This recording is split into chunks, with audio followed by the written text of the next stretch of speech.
2024 to order. Roll call. Anna here. Grillo here. Kipchinsky here. Lorick here. Kavich here. Guzikowski here. Oldani here.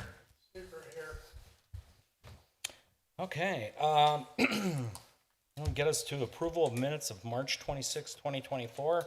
Please take a moment.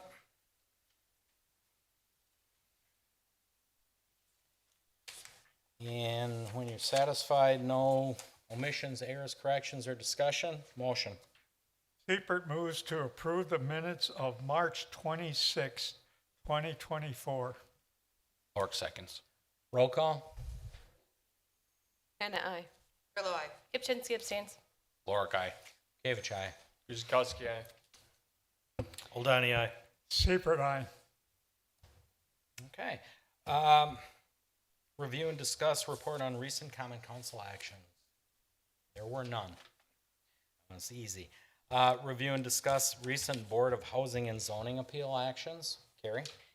There was one case, variance was granted for case 24-0003, request by Brian Kotecki of 1830 East Elm Road.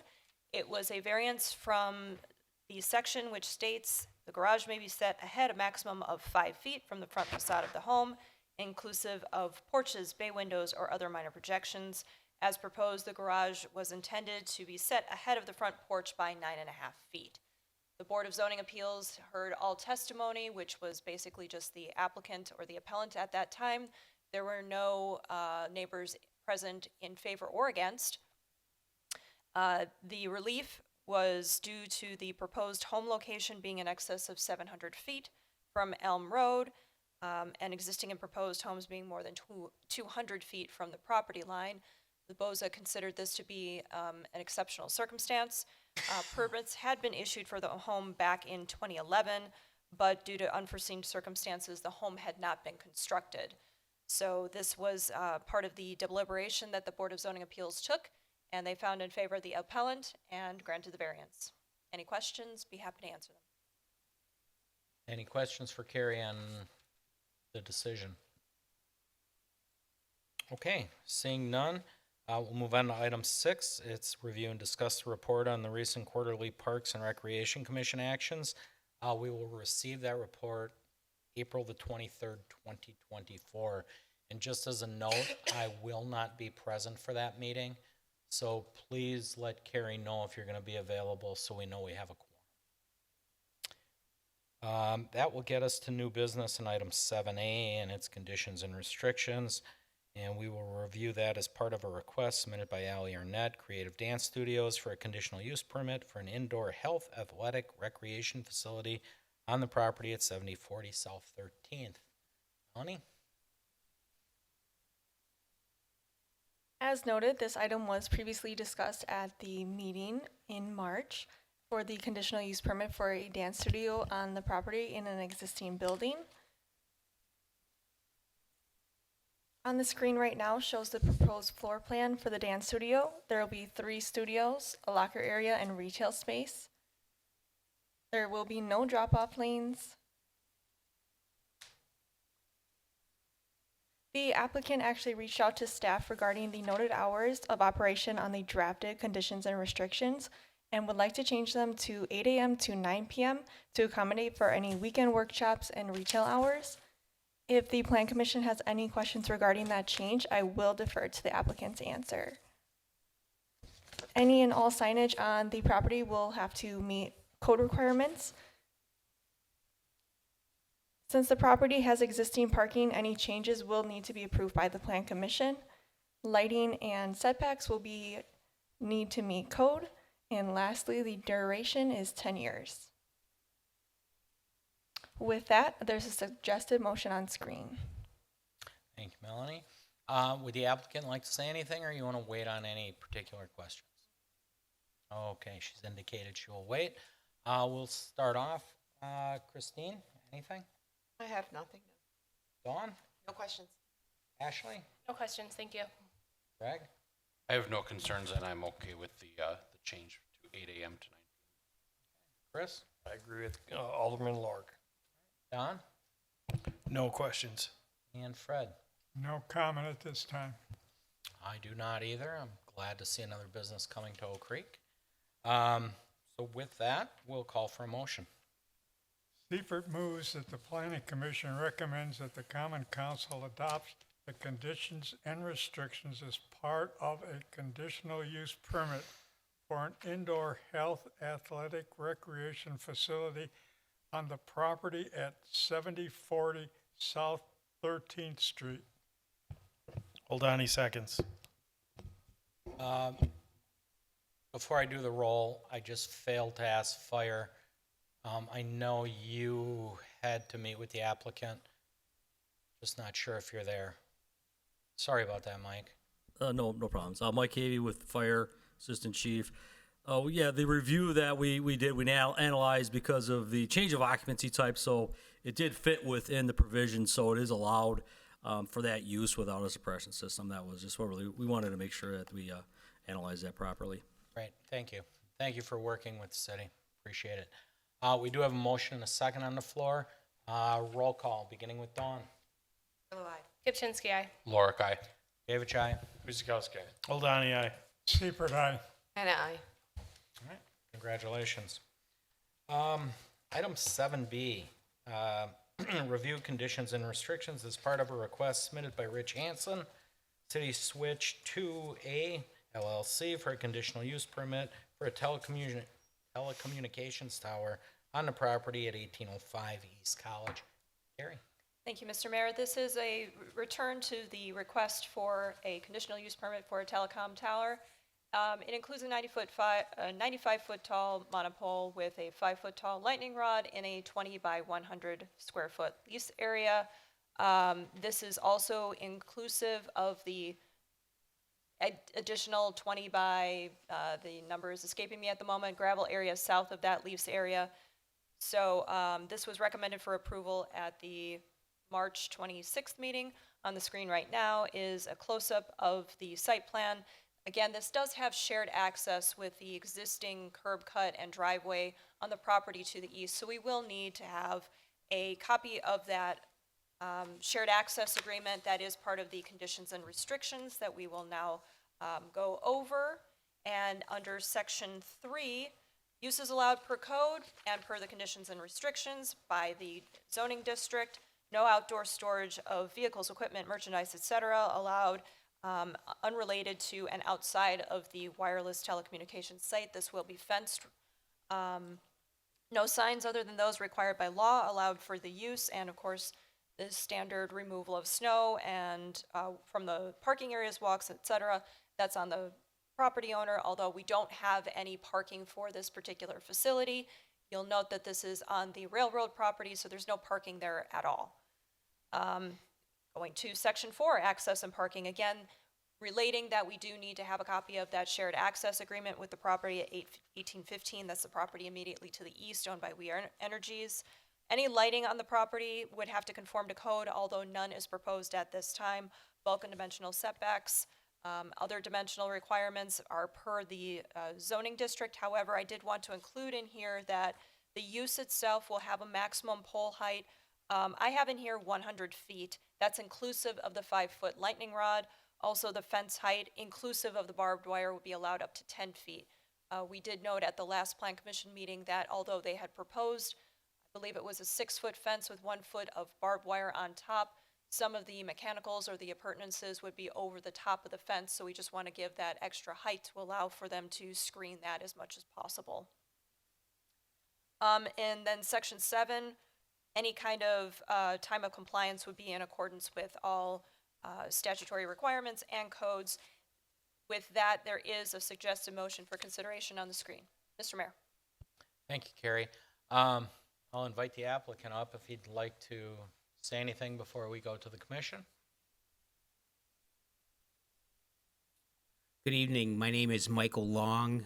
My address is 511 North Broadway, Suite 1100, Milwaukee, 53202. I'm the attorney for the applicant, City Switch, and I've had a chance to take a look at the proposed conditions of approval, and we have no problem with them, or they're fine with us. So, and I'm here to answer any questions that the Plan Commission may have about the proposal. Okay. Stand by. Okay. Fred, you want to start? I have one for Carrie. We have a 12-month time for compliance. How did 12 months, normally don't we go more than 12 months? No, time of compliance is to start. You're thinking of duration of permit. There is no duration of permit. This is going to be a permanent fixture, so there's no time limit on the permit itself other than for obtaining building permits. Okay, And that's standard. thank you. Don? That's it. No questions. Chris? No questions. Greg? No questions. Ashley? No questions. Dawn? Nothing for me. And Christine? Nothing here. I don't have anything to add. We don't have a lot to say about this one. But again, it's, should be well done. When do you plan to start? I guess that's maybe a concern. Well, we're going to have to, the 12 months won't be a concern. I would imagine that once we get all the other building permits in line with the city, it'd be probably a early to mid-fall, maybe end of September, October construction timeline. It shouldn't take that long to build. Certainly, if they start before, the 1st of October, it could certainly be done by Thanksgiving time. So, Okay. yeah. Fire, Assistant Chief Havey, any concerns? Nothing from fire? Okay. With that, we'll call for a motion. Clerk moves to recommend that the Common Council adopt the conditions and restrictions as part of the conditional use permit to allow a telecommunication tower and associated equipment on the property at 1805 East College Avenue after a public hearing. Guzekowski will second. Roll call, beginning with Ashley. Kipchinsky, aye. Lorik, aye. Kavich, aye. Guzekowski, aye. Oldani, aye. Seifert, aye. And an aye. Grillo, aye. Okay. Congrats. Thank you. Item 7C, review a request submitted by J. Craig, MSI General, to remove portions of the FF Flood Fringe District from the property at 200 West Drexel Avenue and update the zoning and sign code to reflect the amendment. Carrie? Thank you, Mr. Mayor. So this may look a little different than other applications that we've received in the past for rezones and text amendments. This is because it is affecting directly the flood fringe, and we were informed, I believe it was last year, that the required process for any changes to the flood fringe, those that require FEMA review and approval, do also require this extra step. And that is to reflect that the property has been rezoned outside of the flood fringe, excuse me, and that the zoning code is updated to incorporate those approvals by FEMA. So currently, this property is developed with the North Shore Bank. They did receive a CLOMAR F, which is a conditional letter of map revision based on fill. That came from FEMA before they did any work on the property. So FEMA requires that whenever you submit such what's called a CLOMAR F, that they provide enough information to them to determine whether or not a LOMAR, the final determination, can be approved. So they had to submit all of their elevations, all their plans, and all of their grading and everything like that to make sure that it complied with all the FEMA requirements. So that was the conditional letter. Once the work is done, complete, they had to go back to FEMA and say, this is all complete, these are the final grades, these are the certifications, and this is what we need to close out the project for you to issue the letter of map revision based on fill. So they've applied for that. It's still pending through FEMA. We don't have any concerns, though, because FEMA issued the CLOMAR, the conditional letter. So this is really just basically following the required process to incorporate it into code.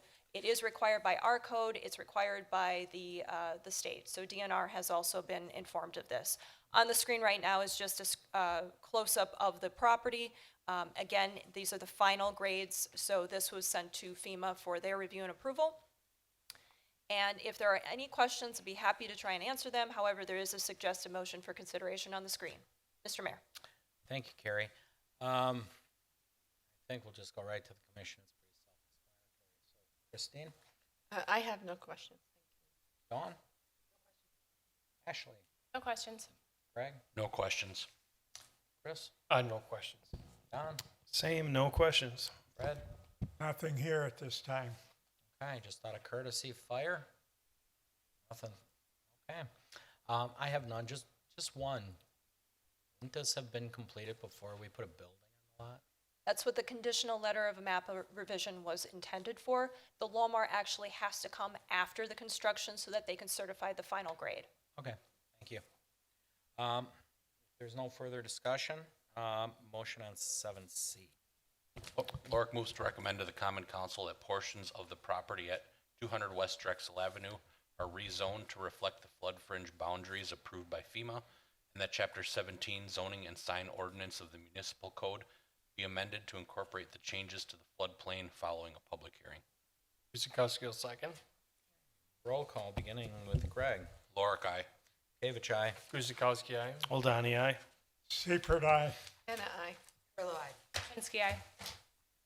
Okay, and 7D is the review a request submitted by Brian and Tracy Kotecki to remove portions of the flood fringe district from the property at 1830 East Elm Road and to update the zoning and sign code to reflect the amendment. Carrie?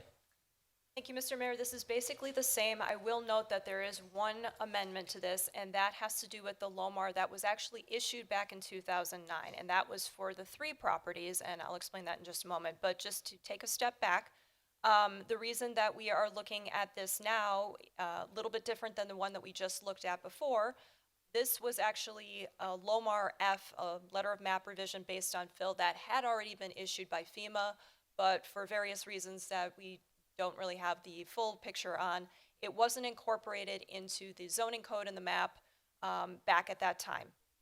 There was also a bit of a delay when it came to the development of this property, which is for a single-family residential home, and that's on the property at 1830. There was a certified survey map that was completed after the Lomar F had been approved by FEMA in 2009. So that Lomar was issued to 1830 East Elm Road, which included all 3 of the properties that were included in the certified survey map, which is now shown on the screen. So that's why there's a little bit of a change here, a little bit of a misunderstanding on my part about exactly what was incorporated in there. So I'm including the certified survey map for your information. Lot 2 is really the lot that is of concern because that's the one that is currently under review for building permits for a single-family residential home. However, again, FEMA has approved of that Lomar F for the development of the property.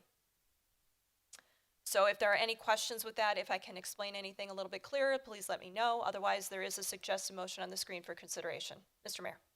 Thank you, Carrie. Applicant, anything? No. I think you're the applicant. Okay, we'll go right to Commission. Christine? Yes, I have a question for you. Oh, please, come on up. We'll need your name and address, please. Yes, I'm Sadie Borzinski. I live at 1640 East Elm Road. And I was here more than a year ago with that subdivision on Nicholson and Elm Road. The one to the west? Right. And we were told, there was a number of questions that this council could not answer, and they were very much, the engineer could answer them. We have had no other meetings about our, properties, heard nothing from the engineer. My neighbors and I think you'll recall, there was a lot of them, they're all very concerned about water. Mm-hmm. And especially at my property where we're very much lower than all of the other properties. So I'm wondering, the FEMA maps, do they consider, that new subdivision that's going in, apparently, right, with no other meetings, we were assured that there would be more meetings, but to answer our questions, but it doesn't seem that there have been any. Okay, so we're a little bit off the agenda item, but I'll bring you up to speed. One of your neighbors, a fellow by the name of Brian, reached out to me not too long ago. I forget his last name. Anyhow, engineering did take a look at the area. As the subdivision goes in, and Ashley, you can help me out if I'm getting off base here, they're going to have to do a stormwater management plan. Now, as far as your property's being low, it isn't gonna raise it or change the water table or anything like that, because it's a wet part of the city. But substantially, usually, as that subdivision goes in, the one you referenced to the west, which we're off the agenda on, but that should, I'm not gonna say cure your problems, but it should help control stormwater in the area. So those homes going in should have no, I'm gonna make up a word, bilateral effect to your property. Sure. How's that, Ashley? Yeah, no, that's perfect. So MMSD has reviewed and approved the stormwater management report. So the city of Oak Creek as well reviewed, approved. So the city of Oak Creek actually has more stringent rules than MMSD. So everything has been met as far as release rates and whatnot. So as the mayor stated, definitely not making the situation worse. We'll be handling the water appropriately with that proposed development. And as regards to the agenda item, FEMA does not consider the surrounding property, and because the Lomar F, which is a letter of map revision based on fill, that was issued in 2009, prior to the subdivision going through. They look at the fill that was proposed for this particular, actually these 3 lots now. So that's what their review is based off of. So when they put fill in, I apologize. No. Whenever they put fill in, they have to raise the grade of where the proposed development is going to be by a minimum of 2 feet. That 2 feet is to raise it outside of the floodplain, and there are other requirements, or for the surrounding grade on the development part. So that's what the letter of map revision is based off of. That's what FEMA's approval is based off of, these specific lots. Does that help? I'm not sure. But I understand, right? If you displace water in one, it has to go somewhere. They're plotting out the flood in this case. It's looking at the effects of the proposed development on the floodplain itself, and in this case, it's removing the properties from the floodplain because they've raised the grade of the property such that it is outside of what they consider to be where the flood waters would normally go. So from an engineering standpoint, him putting his house in shouldn't have an adverse effect to any neighboring property. So just one more thing. Part of the reason you haven't heard anything about the subdivision is he really hasn't come forward with anything substantial or new other than the tree inventory. The preliminary plat received local approval, and the process is such that once you receive local approval through of the preliminary plat, then all the infrastructure has to go in before it comes back for final plat. But before it comes back for final plat, all of those infrastructure improvements have to be certified by a number of entities. So that would be the next step in the review process. And if you live within 300 feet of the development, you'll get notice. Sure. And if you don't, your neighbors will tell you. Usually. They will. All right, well, thank you so much. Okay. Go through the commission. Okay. Who wants to start? Fred? Oh, I have a question about crossing the floodplain itself, as far as putting in a road or whatever to get to that floodplain area. Is there some requirement that they have to meet? I mean, if I've seen that area, and if you get some heavy rain, that area in the back there floods, and that water stands for several weeks, and so forth. So I'm just wondering how people could get back there. So I think we're talking about a couple of different things. The wetlands that are on the property have not been filled, so the wetlands will still remain on the property as they are. Right. As far as the floodplain is concerned, you are allowed to get what's called dry land access. And the driveway is not part of this review at this time, but any driveway that is proposed, and there is already an existing driveway to the back of Lot 2, that will have to meet certain requirements.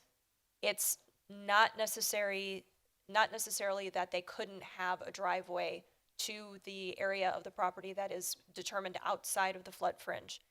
Unfortunately, I don't have a very good graphic to show you what the change to the flood fringe has been, but it's, just know that the proposed area where the house will be constructed is outside of that floodplain area. It's just getting to that property. And we will work with the applicant to make sure that the requirements are met. That's it? Is that it, Fred? Is that it? Yes, that's Okay. it. Don? I have no questions. Chris? No more questions. Greg? No more questions. Ashley? No questions, thank you. Dawn? Nothing for me. And Christine?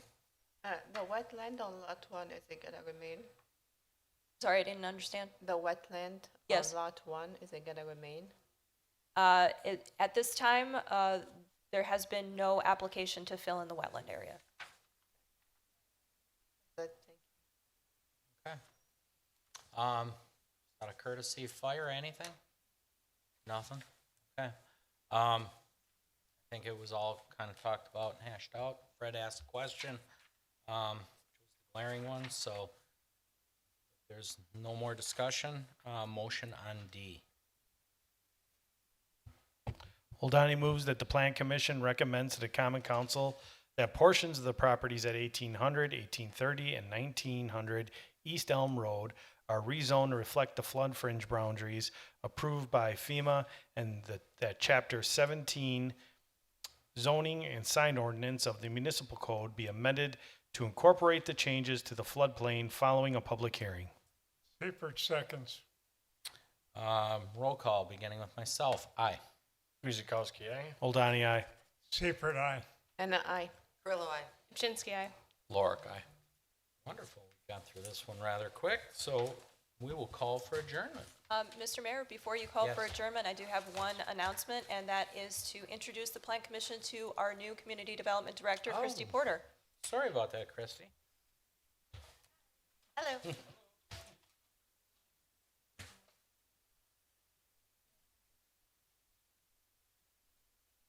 It's your opportunity to grill the director before she has an opportunity to know everybody. Hi, good evening, everyone. I wanted to come this evening so you could put a face to a name.